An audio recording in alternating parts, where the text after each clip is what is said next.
झारखंड की राजनीति एक बार फिर गर्मा गई है। इस बार वजह है कांग्रेस का बड़ा दाव।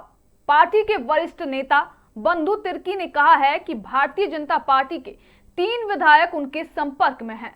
राज्यसभा चुनाव से ठीक पहले इस बयान ने सियासी हलचल और तेज कर दी है, लेकिन इस दावे पर पलटवार भी उतना ही तीखा हुआ है।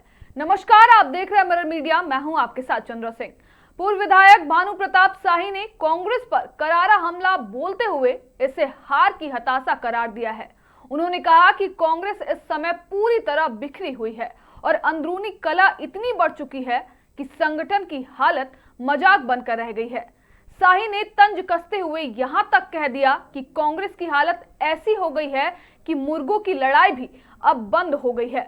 यानी साफ है कि बयानबाजी के इस सियासी अखाड़े में अब आरोपों और तंजों की बौछार तेज हो गई है।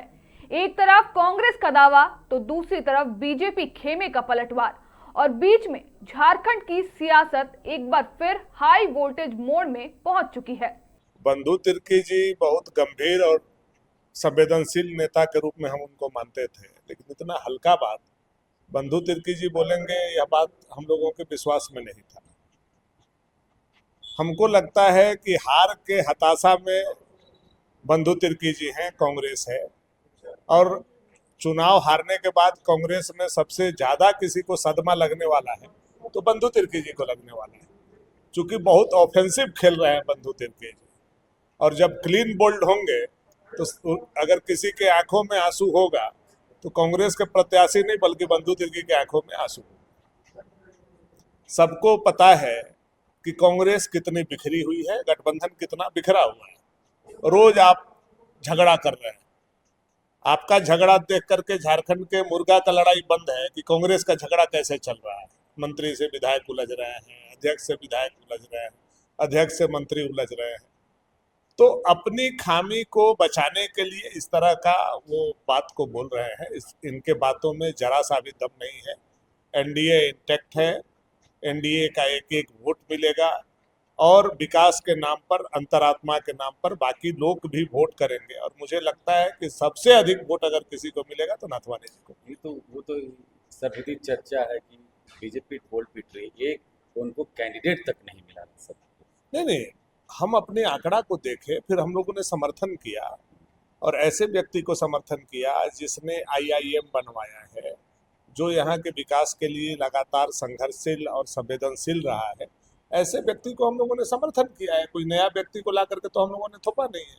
और नाथवानी जी को लाने वाले कौन लोग हैं? यही लोग हैं ना, नाथवानी जी को लाने वाले। लेकिन उनका व्यक्तित्व, उनका काम देख करके हम लोगों ने उनको समर्थन किया है। गठबंधन के पास पूर्ण बहुमत है, फिर 56 विधायक हैं, जीत सुनिश्चित है। महागठबंधन के दोनों उम्मीदवार जीतेंगे। और मैं बता देना चाहूंगा आपको कि 3 विधायक हम लोगों के टच में हैं, बीजेपी के भी लोग भी, वहां भी कुछ नाराजगी है, और वे हमारे टच में हैं, महागठबंधन के टच में। और उन विधायकों का कुछ अपने क्षेत्र में कुछ काम था, ये भी मैं बता देना, वो काम भी उनका हो गया है। इसलिए बीजेपी मुगलते में ना रहे। 18 तारीख को वोट न दे, 5 बजे काउंटिंग हो जाएगा, उसके बाद सब ये लोग का हेकड़ी ठीक हो जाएगा। बीजेपी भी तो आरोप लगा रही है कि 16 ही विधायक है, उनका भी। आप छोड़िए ना, आप सरकार है, हम 56 हैं। माननीय मुख्यमंत्री जी 56 के हैं, विधायक दल के नेता, सदन के नेता। और वो क्या कह रहे हैं, लेकिन आपको मैं तो चाहूंगा कि कुछ तीनों का नाम भी बता दे, लेकिन अभी नहीं बताएंगे, आप लोगों को गड़बड़ा जाएगा। दादा, ये जो नॉमिनेशन को लेकर जिस तरह से किया गया यहाँ पर, और आपके मध्य प्रदेश के नेतृत्व, पहले वोट चोरी होता था, अब सीट का चोरी हो रहा है। आपने देखा होगा मध्य प्रदेश में मीनाक्षी नटराजन के साथ जैसे हुआ, उनको 15 मिनट का टाइम नहीं दिया गया। और यहाँ जो आपका, हम तो कई एक चुनाव में लड़ा हूँ, स्कूटनी में इस तरह का कि आपका कुछ पेपर का ये हो जाता है तो बदल दिया जाता है। यहाँ तो पेपर भी बदल दिया गया है। और इनको 48 घंटा टाइम दिया जाना, ये कहाँ है ऐसा? इसको समझने की बात है। अब जो नहीं समझेगा उसको आप क्या समझाइएगा? भारतीय जनता पार्टी तो पहले बोल रहा था कि हम लोग जीतेंगे, अपना कैंडिडेट देंगे, जमीनी वर्कर देंगे। सरयू राय भी इस बात को बोल रहा था, वो भी एनडीए का एक हिस्सा है। और ये भी भारतीय जनता पार्टी को मालूम है था कि हमारा नंबर नहीं है।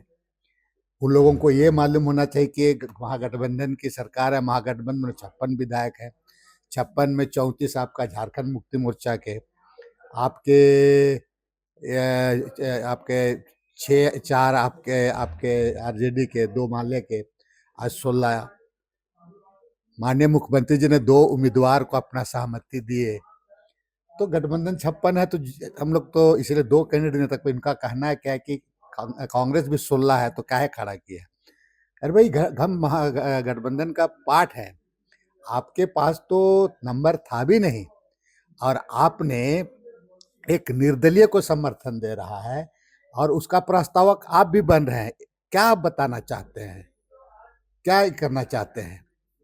तो एक चीज समझ लीजिए यहाँ पर कि इस तमाम चीज़ों को देखते हुए आज जो वहाँ आपका नॉमिनेशन में जो हुआ, तो ये तो अमित शाह और मोदी चुनाव आयोग को ही खरीद कर रख लिया है पूरा।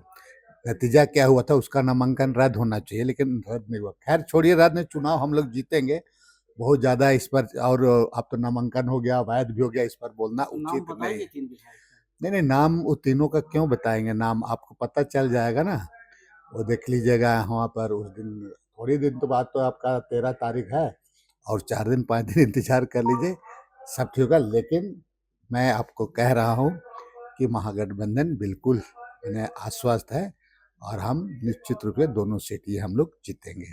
झारखंड की सियासत में बयानबाजी का यह नया दौर साफ दिखा रहा है कि चुनावी समीकरणों के साथ साथ सियासी जुबानी जंग भी अब तेज होते जा रही है। कांग्रेस के दावे पर बीजेपी खेमे का पलटवार और तीखे तंज ने माहौल और गर्म कर दिया है। अब देखना होगा कि ये आरोप प्रत्यारोप सिर्फ सियासी बयानबाजी तक सीमित रहते हैं, या फिर आने वाले दिनों में राज्यसभा चुनाव से पहले किसी बड़े राजनीतिक बदलाव की आहट भी देते हैं। फिलहाल झारखंड की राजनीति में तापमान लगातार बढ़ा हुआ है, और निगाहें अगले सियासी कदम पर टिकी है। फिलहाल के लिए इतना ही। बाकी तमाम खबरों के लिए बने रहें मिरर मीडिया के साथ।